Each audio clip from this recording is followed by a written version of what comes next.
Bom, o meu personagem do ano, aqui, enfim, em homenagem a todos os cristãos e deste país, é a Santíssima Trindade. Santíssima Trindade, como vocês todos sabem, vocês, grandes conhecedores da cristandade, é um só Deus em três pessoas divinas distintas. E quem são os três? É Passos Coelho, Relvas e Vítor Gaspar. Não está, nesta altura, a preparar qualquer aumento de impostos, nem qualquer outra medida dessa natureza. Nós não estamos a pôr porcaria na ventoinha e a assustar os portugueses. Sinto-me de consciência tranquila por uma razão muito simples, porque agi de acordo com a lei que estava em vigor e de boa fé. Muito obrigado. Paulo Teixeira da Cruz dizia aqui que os políticos têm de dar o exemplo. Claro, naturalmente. Acha que tem dado o exemplo? Dou sempre o exemplo na minha vida. Tenho dado, independentemente daquilo que são muitas vezes notícias. A minha vida é uma vida aberta, transparente, clara. Está disponível para sair do governo, por exemplo, se o Primeiro-Ministro assim o entender? Quem está no governo está sempre disponível por princípio para sair no dia seguinte. Mas também devo dizer, daquilo que li na imprensa, a Universidade recebeu uma mera advertência. Foi usada a expressão desvio, foram ditas algumas palavras, após as quais apareceu colossal, fazendo a eliminação das palavras intermédias, fica desvio colossal. A minha interpretação da frase entre desvio e colossal é que foram detectados desvios e que a consolidação orçamental nos vai exigir um trabalho colossal. São três personagens indissociáveis e que têm conduzido alegremente, enganaram, por exemplo, este cidadão, que aqui está sentado, e enganaram metade, não é Gandar, ou mais de metade, que és fácil de enganar. Sou muito fácil de enganar porque sou uma alma pura e ingênua, não é? E portanto, dentro desses três que não são distintos, são a mesma pessoa, eu queria dar uns pequenos exemplos das suas fantásticas atuações este ano. O primeiro foi um momento e uma frase e outro momento em relação a Passos Coelho. A frase que eu não posso esquecer é além daquilo que foram as constantes mentiras, mas agora não interessa nada, sobre os impostos que nós vimos e outras questões. Tivemos uma que eu gostei particularmente, que foi o estar desempregado não pode ser um sinal negativo. Não pode ser um sinal negativo, foi uma das frases brilhantes do nosso Primeiro-Ministro. A outro, que foi o momento, foi onde se deu uma viragem completa na popularidade, e agora um bocadinho mais a sério, do Primeiro-Ministro, e que foi o símbolo de tudo o que está mal e o que esteve mal nesta governação, que foi o lançamento da TSU, onde em 36 horas alguém se lembra, olha, uma medida que é capaz de ser gira, e em 36 horas se institui a TSU, que era uma coisa que mudava completamente os princípios fundamentais do nosso esquema, e em meia dúzia de dias também se cai, porque enganamos. Depois temos o nosso amigo Vítor Gaspar, outro membro da Santíssima Trindade, e aí é um caso extraordinário, porque é difícil encontrar alguém que se tenha enganado tanto. Não há nada que ele preveja que não seja um engano. Nada, mas rigorosamente nada. Não conseguiu acertar uma. Bom, ao contrário do que ele foi dizer, ainda antes do Natal dizia que tinha acertado tudo. Quer dizer, bem, o exercício orçamental está, era para ser 4,5, não vai ser para 6,5 é o verdadeiro calendário ou maia. 7. É tudo ao contrário. O desemprego ia ser assim, não foi? Tudo. E parece que isso já vem de trás.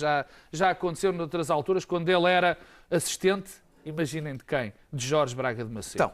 Então, Relvas, que é outra da Terceira Trindade, Relvas limitou-se a ser Relvas, não é? No fim do governo Sócrates, no fim do governo Guterres, no fim dos governos todos, desde que foi logo no início, havia disponibilidade para estas coisas e encontraram-se personagens, houve em todos os governos. Ao nível do Relvas, eu não me lembro de nenhum. Relvas, em si próprio, temos que o analisar como a evolução do político português que acompanha sempre os primeiros-ministros. Relvas, por si, é a síntese do político imoral que está sempre dentro do governo. Se formos olhando com alguma atenção os governos, todos os governos, há sempre um Relvas. Este apurou. Há sempre um Relvas. Este, para além de ter apurado, foi descoberto. As pessoas descobriram a existência de um relvas. Este relvas, no fundo, é um pouco o algodão da imoralidade que passa pela política portuguesa. E nós agora vimos a porcaria que existe. Relvas é a imoralidade. E formos ver os governos, há sempre um relvas ali perto do círculo íntimo do primeiro-ministro. Mas nunca com tanto poder. Nunca com tanto poder. As pessoas quiseram ver e as pessoas ficaram efetivamente chocadas. Relvas, neste momento, tornou-se um símbolo daquilo que as pessoas não querem.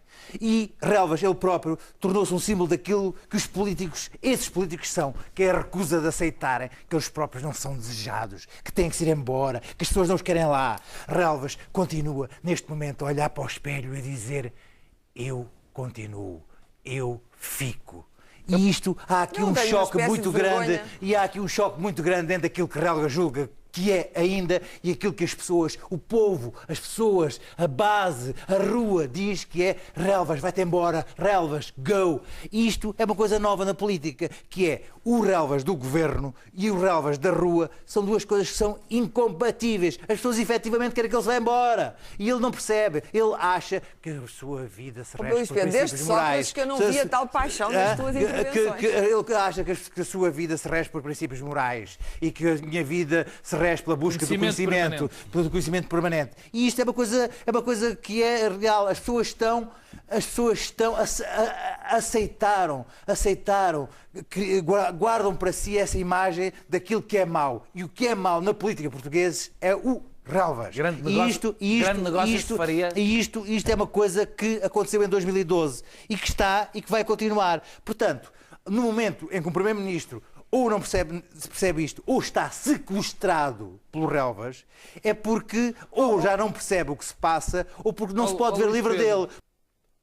Gaspar acaba por ser apenas um programa informático, sendo que inicialmente pensava que era um programa informático que funcionava, agora constatámos que tem efetivamente um vírus e que processa mal a informação e que sai uma informação errada, sendo que continua a processar essa informação ad infinitum com resultados errados. Não conseguimos desligar o computador. E é isso que justifica também a sua própria sensibilidade, na análise dos resultados. Os resultados saem erradíssimos e ele continua feliz com aquele ar de Rain Man a dizer que sim, que os resultados são bons. E percebemos essa coisa admirável. Primeiro, que não sabíamos nada sobre a vida empresarial de Passos Coelho.